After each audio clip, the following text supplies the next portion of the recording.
Atom की ससेसिबिलिटी निकालने के लिए थ्योरेटिकल फार्मूला ये निकाला था अपना। अब इसी इंसुलेटर का हमें ससेसिबिलिटी निकालनी है तो वो हम लार्मर डायमैग्नेटिज्म से निकालते हैं। इसके लिए दो एजम्पशन मान के चलते हैं, एक तो पहला हमारे पास कोई एटम है वो इंसुलेटर है, और दूसरा जो से उसकी बैलेंस सेल के अंदर इलेक्ट्रॉन है वो कम्प्लीटली फील्ड है। इसका मतलब उसका एंगुलर मोमेंटम हमारा जीरो होगा और ऑर्बिटल एंगुलर मोमेंटम ये भी जीरो होगा। तो हम कह सकते हैं कि इस केस में हमारे पास टोटल एंगुलर मोमेंटम है जे, जे होता है हमारे पास spin angular momentum plus orbit में एनर्जी आ जाएगी। कितनी है ग्राउंड स्टेट की एनर्जी निकालने के लिए हम एल की वैल्यू और एस की वैल्यू दोनों की दोनों इसमें पुट कर देते हैं। देखिए जब आप एल को ऑपरेट करोगे एन के साथ, एन यहाँ पे एन आइगन स्टेट है, तो अगर हमें ग्राउंड स्टेट की निकालनी है तो हम एन की जगह जीरो पुट कर लेते हैं। जब एल को ऑपरेट किया एन के साथ तो हमारे पास ये जीरो आ गया। ऐसे ही एस को जब ऑपरेट करोगे एन के साथ ये भी जीरो आ जाएगा। ऐसे ही फोर्थ वाली इक्वेशन में जब एन को आप ऑपरेट करोगे एन के साथ और एस को ऑपरेट करोगे एन के साथ, आप यहाँ पे राइट साइड में एंड एस के साथ भी कर सकते, लेकिन एस एंड एस हमारा वेरिएबल है इसलिए हम सिर्फ एन के साथ ऑपरेट कर रहे हैं यहाँ पे। तो ऑपरेट करने के बाद हमारे पास वैल्यू आ जाएगी, हम ग्राउंड स्टेट के लिए निकाल रहे हैं इसलिए हमारे पास ये ई जीरो आ जाएगा। ई जीरो एन जीरो ये अनपर्टर्ब्ड एनर्जी है plus E square upon 8 mc² zero summation I X I square plus Y I square. यहाँ पे ये दो टर्म हमने क्यों लिए हैं, क्योंकि ये देखिए इस वाली इक्वेशन में हमारे पास सेकंड टर्म और फोर्थ टर्म ये तो वैनिश हो गई, बची हमारे पास फर्स्ट और थर्ड टर्म। इनमें कहीं भी एल और एस वाला फैक्टर नहीं है इसीलिए दोनों टर्म आएंगी। तो इस वाली टर्म को हम लिख सकते हैं। देखिए हमारे पास कोई एटम था, एटम अगर वो कम्प्लीटली फिल्ड है, उसकी बैलेंस सेल अगर कम्प्लीटली फिल्ड है तो फिर इलेक्ट्रॉन्स के पाए जाने की प्रोबेबिलिटी डेंसिटी वो हर एक जगह सफेरिकल सिमेट्रिक होगी। अगर सफेरिकल सिमेट्रिक है तो हम इसे लिख सकते हैं ये zero summation X I square equal to summation I Y I square zero equal to zero. यहाँ पे जीरो हमारे पास ग्राउंड स्टेट एनर्जी है, ये हमारे पास इक्वल आ जाएगा अगर स्फेरिकल सिमेट्रिक है ना, इन ये 1/3 summation I R I square zero. यहाँ पे आप देख रहे हैं जो से आर आई स्क्वायर है ये हमारे पास एक्सपेक्टेशन वैल्यू है किसी इलेक्ट्रॉन की पाए जाने की।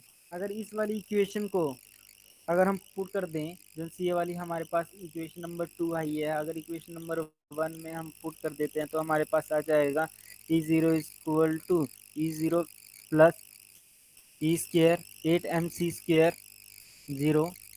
अब इस वाली पूरी वैल्यू की जगह यहाँ पे देखिए एक्स आई स्क्वायर है, एक्स आई स्क्वायर की जगह भी हमारे पास 1/3 ये टर्म आएगी और वाई आई स्क्वायर की जगह भी आएगी। जब हम दोनों को सम कर देंगे तो हमारे पास यहाँ पे आ जाएगा 2/3, ये आ जाएगा हमारे पास 2/3 जीरो। ये एक्सपेक्टेशन वैल्यू आ गई हमारे पास are I square.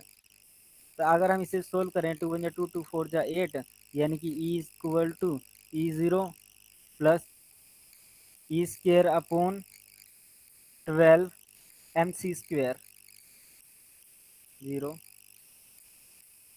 Are I square. अब हमें तो एटम की ससेसिबिलिटी निकालनी है। ससेसिबिलिटी होता है हमारे पास जब हम इसका डेरिवेटिव कर देते हैं।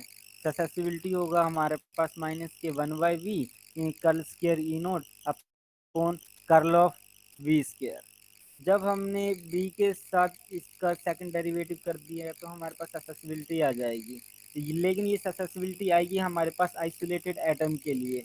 लेकिन जब हमें ये सॉलिड की बात करें, सॉलिड हम कैसे बनाएंगे, अगर हमारे पास कोई भी नोबल गैस है मतलब कि आर्गन क्रिप्टोन नियॉन वगैरह, जब हम इन्हें बहुत ज़्यादा पास पास लेके आ जाएंगे तो फिर ये हमारे पास सॉलिड बन जाएगी। और सॉलिड बनने पे इलेक्ट्रॉनिक स्ट्रक्चर है वो ज़्यादा अफेक्टेड नहीं होगा। और जो ये हम ससेसिबिलिटी निकाल रहे हैं ये हम at T equal to 0 kelvin पे निकाल रहे हैं, तो हमारे पास ससेसिबिलिटी आ जाएगी किसी क्रिस्टलाइन सॉलिड के लिए।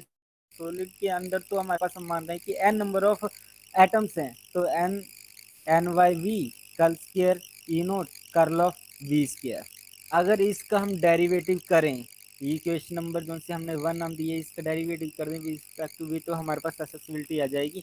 वो होगी हमारे पास सक्सेसिबिलिटी इक्वल टू माइनस के एन वाई वी। देखिए जब हम इसका मतलब इस वाली टर्म का इसका डेरिवेटिव करें विद रिस्पेक्ट टू वी, यहाँ पे वी वाली टर्म नहीं है कहीं भी, तो इसका डेरिवेटिव तो जीरो आ जाएगा। और जब हम इस वाली टर्म का डेरिवेटिव करते हैं यहाँ पे, ये यहाँ पे बी स्क्वायर था, ठीक है, यहाँ पे भी बी स्क्वायर, जब इस वाली टर्म का डबल डेरिवेटिव करेंगे विद रिस्पेक्ट टू वी, जब हम फर्स्ट बार करेंगे तो टू भी आएगा, जब सेकंड बार करेंगे तो हमारे पास टू बचेगा।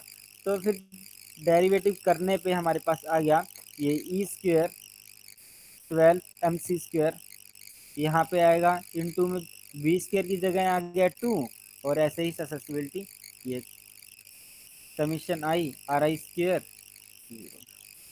यहाँ पे 2 1 जा 2, 2 6 जा 12, तो ये आ गई हमारे पास susceptibility mu N by B E square upon 6 mc square 0 summation R I square 0। तो ये वाली वैल्यू है, इसे ही हम क्या देते हैं लैमर सक्सेसिबिलिटी, और इसी का हमारा दूसरा नाम है लैगविन सक्सेसिबिलिटी। जो सी ये सक्सेसिबिलिटी आई है, ये हमारे पास इक्वल टू 0 केल्विन टेम्परेचर पे है। अगर हमारा टेम्परेचर बहुत ज़्यादा ना हो, मतलब कि अगर हम रूम टेम्परेचर की बात करें, रूम टेम्परेचर के लिए भी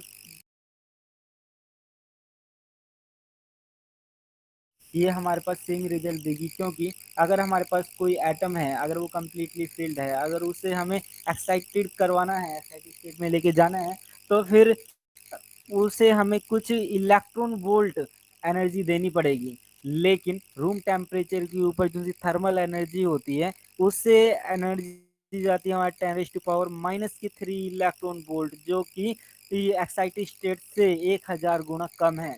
इसलिए जो सी एक्साइटेड स्टेट में इलेक्ट्रॉन की पाई जाने की प्रोबेबिलिटी एट रूम टेम्परेचर वो हमारे पास जीरो या निग्लिजिबल होगी।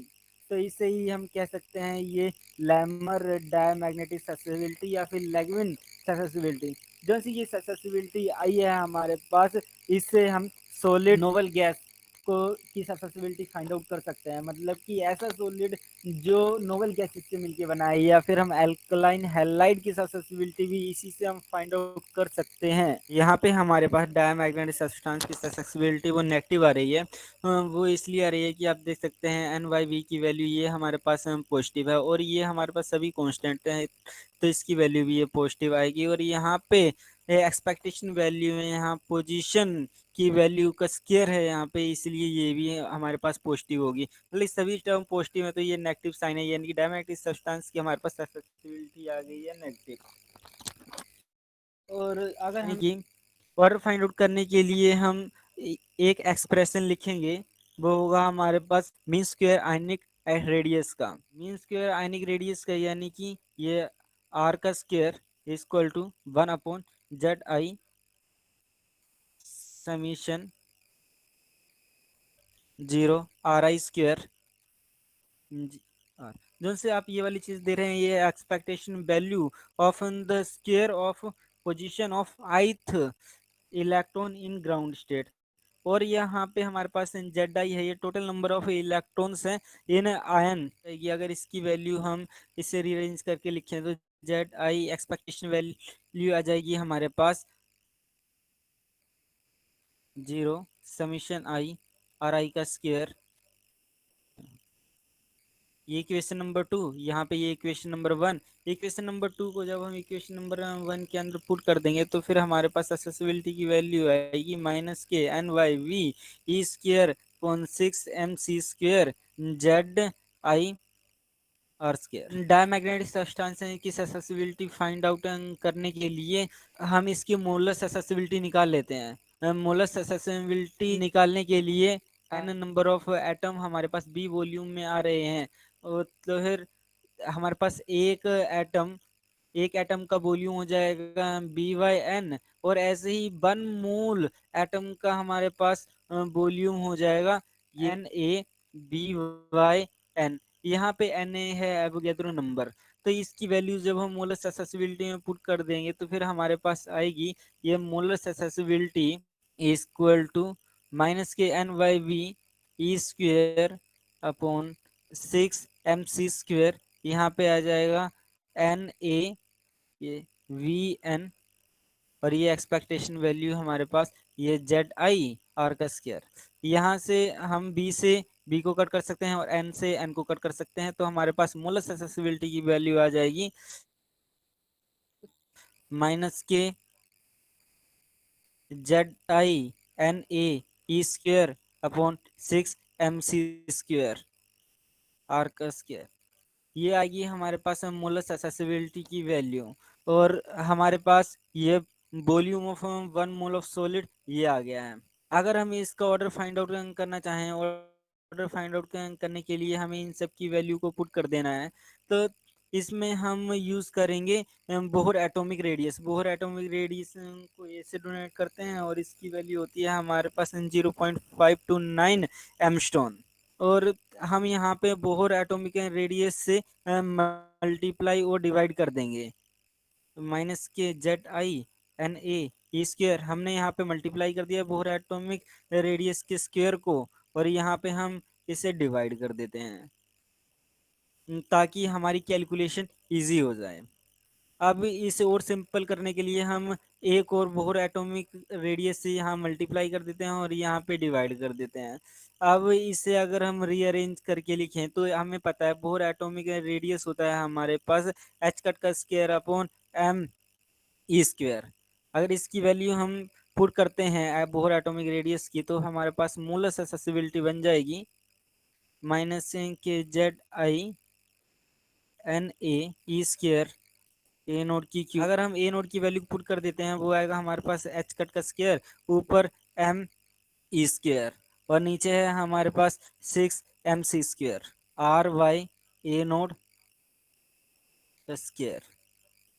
यहाँ पे m से हमारे पास m कट हो गया है, तो मोलर ससेसिबिलिटी माइनस के Z I N A square को मल्टीप्लाई करेंगे आ जाएगी और पावर यहाँ 4। पे h कट c इसका आ गया होल स्क्वायर। y में यहाँ पे 6 है, ये r वाई ए नोट की स्क्वायर, यहाँ पे ये माइनस का साइन।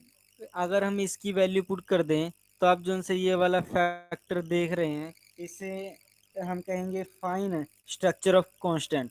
फाइन स्ट्रक्चर कांस्टेंट इसकी वैल्यू होती है हमारे पास ये 1/137 और जेड आई स्क्वायर ये हमारे पास एटॉमिक नंबर है, ये हमारे पास 10⁻² की ऑर्डर का होगा और बोहर एटॉमिक रेडियस की वैल्यू होगी हमारे पास 0.6022 इंटू 10⁻24। हमारे पास मोलर ससेसिबिलिटी आ जाएगा माइनस के 0.793 into 10⁻⁻6 are by A not square. Molar ससेसिबिलिटी है तो ये हमारे पास 10⁻⁻5 के ऑर्डर की आ रही है। 10⁻⁻5 के ऑर्डर का मतलब है कि जो हमारे पास मैग्नेटाइजेशन आया है वो 10⁻⁻5 टाइम्स होगा अप्लाइड मैग्नेटिक फील्ड के। तो डायमैग्नेटिक सब्सटेंस का ऑर्डर फाइंड आउट करने के लिए हमें ये वाली टर्म का पता होना जरूरी है। अगर हमें एक्सपेक्टेशन वैल्यू अगर पता है तो हम किसी का ऑर्डर इजीली फाइंड आउट कर सकते हैं डायमैग्नेटिक सब्सटेंस का। अगर हमें इसकी एक्सपेक्टेशन वैल्यू पता चल जाती है तो हमें इसका आइगन फंक्शन पता चल जाएगा। अगर आइगन फंक्शन पता चल गया तो हमें क्रिस्टल का स्ट्रक्चर पता चल जाएगा। अगर क्रिस्टल का स्ट्रक्चर पता चल गया तो आइगन वैल्यू और आइगन फंक्शन से हम श्रोडिंगर वेव इक्वेशन को सोल्व कर सकते हैं, तो हमारे पास इनका ऑर्डर हम इजिली फाइंड आउट कर पाएंगे। ये था हमारे पास लेमर डायमैग्नेटिक ससेसिबिलिटी।